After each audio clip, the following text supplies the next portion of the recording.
Welcome back, all of you, to the MWT class. And today's session, we normally going to go with the unit number 3, which is microwave circuits and components. We have introduced these microwave circuits and components when we are dealing with unit number 2, and we did not went into the components part of the microwave circuits and components part. So today's session, we start with the microwave components part, right? After we are covered with the waveguides, propagation of EM waves to the waveguides and microwave tubes, we go with the microwave circuits and components now. Okay, so in the previous sessions we discussed about microwave tubes, limitations of the conventional tubes, why we are using microwave tubes. The limitation of conventional tube is that definitely going to be the losses, the stray inductance, the stray capacitance losses, and lead inductance losses, transmission losses are going to be more in the case of the conventional tubes. So that is the reason why we normally incorporate the microwave tubes to reduce the amount of losses in the signal propagation. We use the microwave tubes. And why we use microwave tubes? We normally use microwave tubes for two purposes. One purpose is going to be as an oscillator. Another purpose is going to be as a amplifier circuit. Okay. So in that process, we discussed about two types of tubes in this. One is going to be O type tubes. Another one is going to be the M type tubes. This O type tubes comes under the reflex klystron tubes are known as O type tubes. Reflex klystron, TWT and BWO are known as O type tubes, where the electric and magnetic fields are parallel to each other. And we have discussed about the magnetrons, principle and operation of magnetrons and cross field amplifiers. Okay, where they are known as the M type tubes. And now in today's session, we go with this particular microwave circuits and components. Here we have discussed about the concept of microwave circuit already. So what is a microwave circuit? Microwave circuit is going to comprising of a microwave setup bench, where the power supply unit is going to be different for a microwave in comparison with a lumped element circuit. And the components we use in the microwave circuit, like isolator, circulator, right, waveguides which we use, frequency meters, current meters, VSWR meter, all these are going to be specially made for to process and to read the values of the microwave signals, not for anything else. So therefore, they are going to be specially designed circuits to process and read the microwave signals only. So therefore, we have to compulsorily understand some little bit about the working of this particular microwave components. Now, in the previous topics, we have discussed about we have discussed about a waveguide. When we discussing about unit number 2, we discussed about waveguides. So, what is a waveguide? Can anybody think?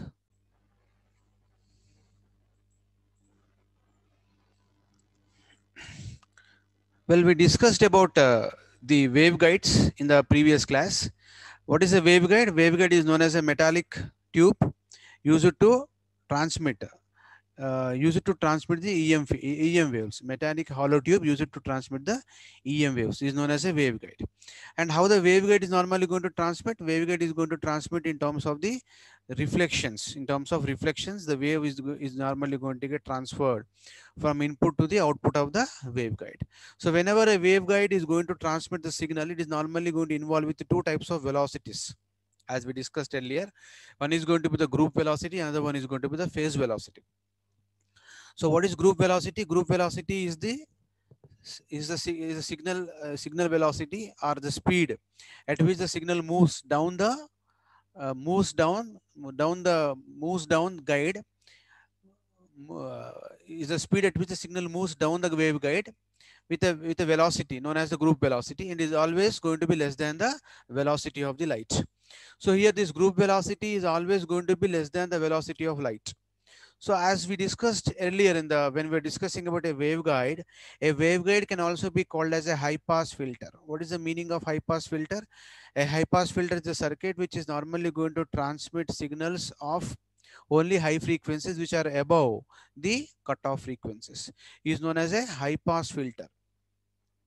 That means if FC is the cutoff frequency, if FC is equal to F, means what? If the signal frequency is less than or equal to the cutoff frequency of the wavelength, or let us say equal to the cutoff frequency of the waveguide, then these both are going to be same. So 1 minus 1, 0. So therefore the velocity propagation is normally equal to 0, which means what? The group velocity is 0. Group velocity of the wave traveling through the waveguide is 0, meaning, what is the meaning of that? It says that the EM wave is not propagated through the waveguide because this Vg is equal to 0. Why Vg has become 0? Because we are trying to transmit a signal frequency which is less than the cutoff frequency of the waveguide. Therefore, the signal could not get propagated through the waveguide. That is what the thing which we have over here. So usually waves are going to propagate at a speed of light, or has to propagate at the velocity of light in the waveguide ideally, but practically it will normally transmit with a velocity of with a velocity which is less than velocity of light, obviously because of certain amount of little bit of losses. Definitely it is going to travel with a velocity which is less than velocity of light, which is less than velocity of light c. So therefore group velocity is defined as the speed at which signal moves down the guide, is known as group velocity, and it's always less than the velocity of light called as c. So here waves also, we have seen in the waveguides that waves are not traveling straight down the waveguide. They are going to get traveled by the process of reflections. By the process of reflections, the wave is simply getting. So that is why group velocity is normally very important as far as the wave propagation through the waveguide is really going to be a concern for us. Now, whenever we want to propagate or transmit an electromagnetic wave, we always use a waveguide so that it can propagate an EM wave very effectively with less number of losses. If you transmit the signal frequency which is more than the cutoff frequency of the waveguide, then definitely it is going to be transmit. That means if F is going to be very, very greater than FC, then the value of this is normally approximated to equal to 0, and therefore it is normally going to transmit with the velocity of light. So that is how we normally going to have the group velocity basic equation. Okay. Now what is the relationship between this waveguide and a component? So in the circuit of a microwave, we normally going to use a waveguides as well as components. So what is the job of a waveguide? What is the job of a component? The components are normally used as a coupling devices between the external devices of the microwave circuit to the microwave circuits. So therefore something like, let us suppose you want to transmit audio signal through the free space. So in that case, while processing the EM wave, we normally going to use the waveguides to process the EM wave. After EM wave is going to get processed, then that EM wave has to be transmitted through the transmitting antenna. So therefore, we have to use the coupling devices for the transmitting antenna so that the EM wave is going to get coupled to the antenna. So for that purpose, we normally going to use these components of the waveguide as a coupling devices or coupling elements in the microwave circuit. So which is always going to be connected nearer to the load of the microwave circuit. So that is where we normally use the microwave components especially. So while we use the microwave components, obviously the phase velocity, group velocity is normally going to be a concern in the case of the microwave components as well, just like a microwave waveguide. So therefore, we have seen in the previous sessions that how the wave or a ray, the wave is normally going to get transmit like a optical ray. So something like reflections, continuous reflections. This wave is normally going to get bombarded here. It's going to get reflected. This particular plane is going to get reflect this wave like this with various reflections. The wave is simply going to get transferred through the waveguide. So here variation of group velocity with the frequency has been shown here. So here the frequency just above the cutoff frequency, the wave is normally going to get transmitted. At high frequencies above cutoff frequency, now it is normally going to have a wider and wider variations. Now reflected wave, the reflected wave is going to be more wider as the frequency of the input signal is going to be more than the cutoff frequency of the waveguide. If it is still more, then definitely the ray is going to become more wider, more widely reflected back. So like this, we have seen the various reflections in the waveguide, right? So in this process, We discussed about one more, that is called a phase velocity. Phase velocity is something like reverse of the group velocity. Therefore, the formula for this also, for phase velocity, for a group velocity, we have written c into under root of 1 minus fc by f whole square. Here c by under root of 1 minus fc by f whole square. So it is reverse of the group velocity we can normally going to have. So it is nothing but apparent velocity of the wave along the walls of the waveguide. So these are normally taken as along the walls of the waveguide. So therefore, used for calculating the wavelength in the guide for impedance matching, this particular kind of a group phase velocity is normally used. Okay. So this is another variety we have seen. So this phase velocity, variation of phase angle along the waveguide. So wave fronts, the electromagnetic wave which is coming out here is normally going to get reflected like this. Now, free space wavelength. That means what? This is what a wavelength of the wave under the free space conditions is going to be like this, and the wave is going to get propagated through the waveguide, something like this. So here along the walls of the waveguide, more amount of signal has to be propagated. Therefore, the wider reflected path should be narrowed down here in the, when you really think in terms of the phase velocity, because it is going to be reverse of group velocity. No, so group velocity is going to be taken when the reflections are going to be wider. Phase velocity is going to be taken into consideration when the reflections are not wider. So that is how the basic differences we have seen in the last classes. And characteristic impedance also we discussed, which is going to be around Z0 is approximated to 377, which is this particular thing is approximated equal to 1. Okay, so this is what characteristic impedance we have seen, and the relationship between the guide guide wavelength, and the lambda is going to be the wavelength of the wave in the free space. Fc is the cutoff frequency of the wave. F is the input signal frequency. So here, what is important is impedance matching. So impedance matching has to be achieved whenever we were going to couple the signal from one end to another end. So here impedance matching is going to be a very complex issue in the case of coupling the electromagnetic wave to the load.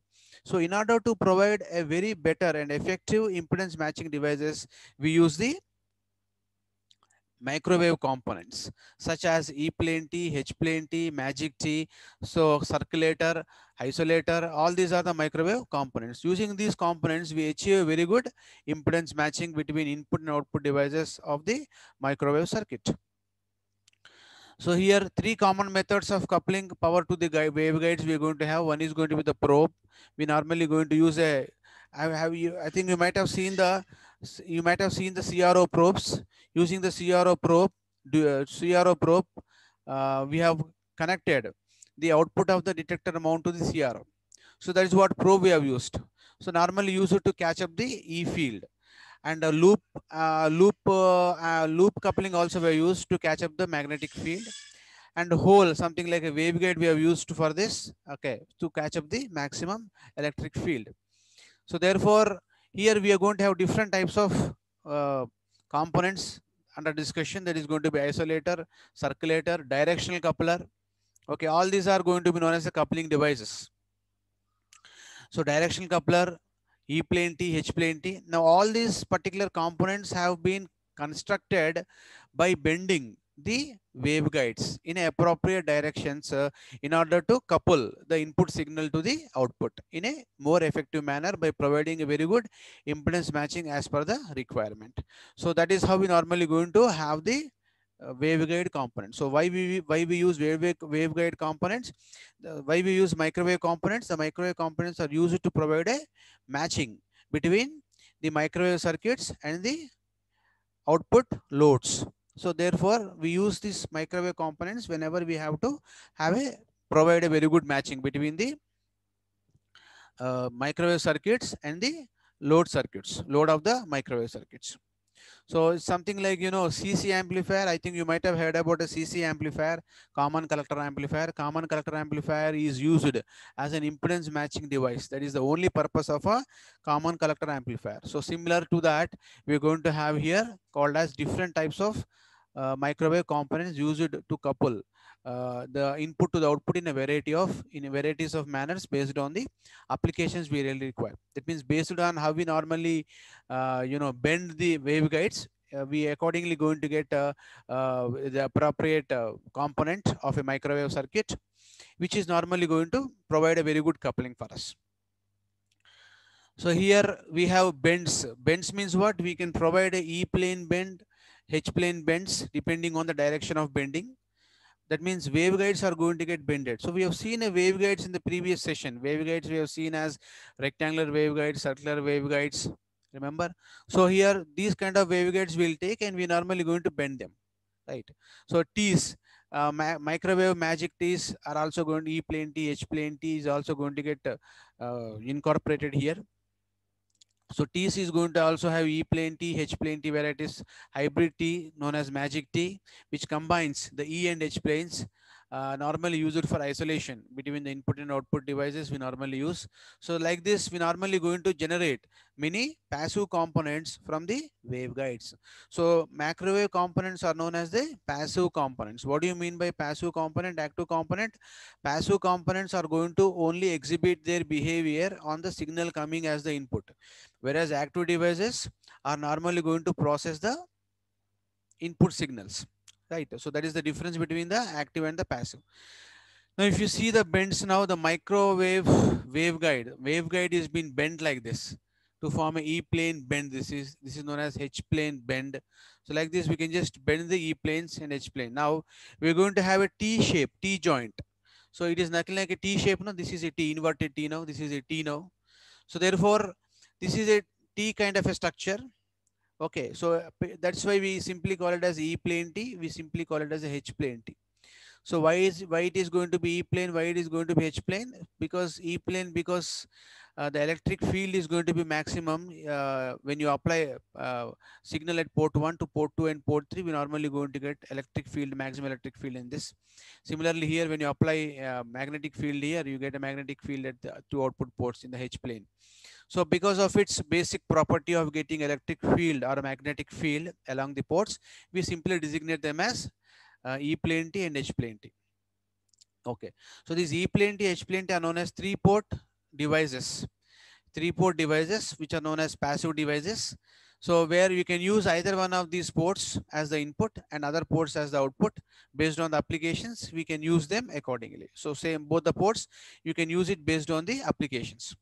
Now other T is going to be the magic T, other P is going to be the magic, other component is going to be the magic T component, which is normally going to constructed by combining E plane and H plane T very constructively, thereby forming a 4 different ports. See here, if you see only forgetting about this port 3, if you see only this one, this particular guy, it seems to be like a E plane T. Similarly, I can just construct a H plane T. H plane T means it is something like this, where input is applied to this port and inverted port. This is going to be inverted structure. I'm going to have an invert this and simply uh, have this kind of a thing. Then we normally, this port you kept and this port you leave. Then you normally going to get a H plane T.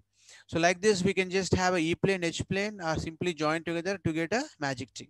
So using this magic T also, we normally going to provide a very good coupling to the load of the microwave circuits. Okay, so here in the, now what is that technique we use to provide impedance matching? What is the only problem of the matching device in microwave circuits? It is the impedance matching. So impedance matching cannot be provided by all other circuits because the signals are microwave signals which are traveling at a very high frequency of around 300 gigahertz. So at 300 gigahertz, all the coupling losses, insertion losses are going to be pretty much high in almost all the waveguide types and almost all the coaxial cables or any connectors which we use. Therefore, we process them by using the microwave components. And the technique we use going to be called as scattering matrix technique, called as S matrix technique, which is a very, very important condition or a format which we use. So using that S matrix properties, we normally going to design the microwave circuit. So in the class, what we have is we are not designing practically any microwave component. We are just simply undergoing the theory which is there inside this particular microwave components such as E plane T, H plane T, or a magic T based on the properties of the S parameters called as scattering parameters. So the wave is going to get scattered once it is going to get input to the once it is going to get inputted from one of the port of the microwave component.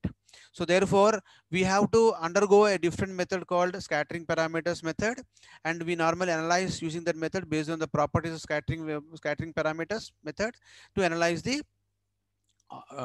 the functioning of the microwave components. So we cannot say that the microwave components are going to process the input signal. We have to say that the microwave components are going to really show its effect on the signal, because it is going to be a passive element. Passive elements are not meant to process. Passive elements are meant to only give the output signal based on its predefined architecture, something like working of a robo.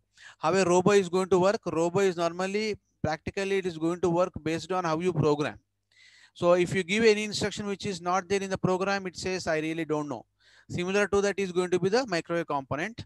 So whenever we apply some signal, the microwave components are normally going to do some implementations on that signal to produce the required output based on the S matrix properties. So in the next session, what we do is we go with the S matrix properties and we try to complete E plane, H plane, and magic T, because all these three are related to each other. Therefore, I want to complete all three at to single go because they are related to each other. So I can explain you if they are related to each other, because one equation used in E plane is H plane, another equation used in H plane is used in the magic T. So therefore I just cover all of three at one go. Okay, in the next class we deal with them. So thank you very much for the today's session.